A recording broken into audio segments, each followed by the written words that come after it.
Toute histoire invite à un voyage. Il est initiatique ou exil.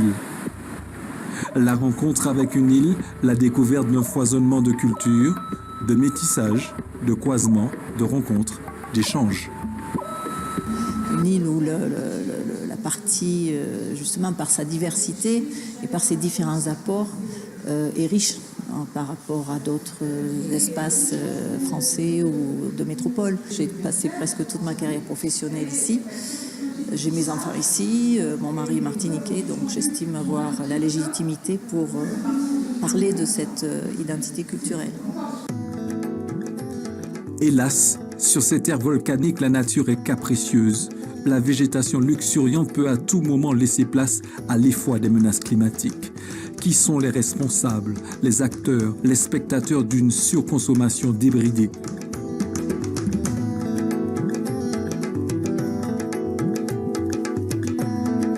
Chronique d'une mort annoncée, d'une destruction minutée, la pression monte. La cocotte n'a plus de soupape.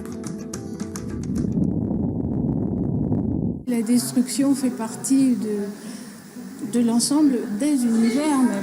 Et donc, comment on arrive à survivre à cette pensée, même si elle s'appuie autant sur la science que sur la religion ou que c'est qu'il faut se construire une philosophie.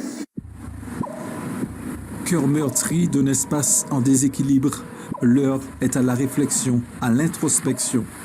Comment renaître du chaos lorsque l'homme et l'archipel ne font qu'un?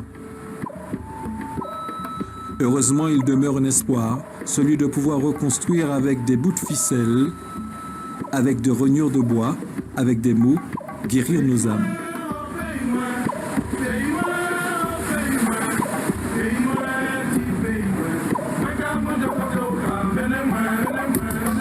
Césaire lui-même, qui nous invite à une certaine décroissance, je vais mettre ça entre guillemets, en tout cas une certaine sagesse, nous invite à ne pas se croire obligé d'aller trouver des matériaux sophistiqués à 10 000 kilomètres.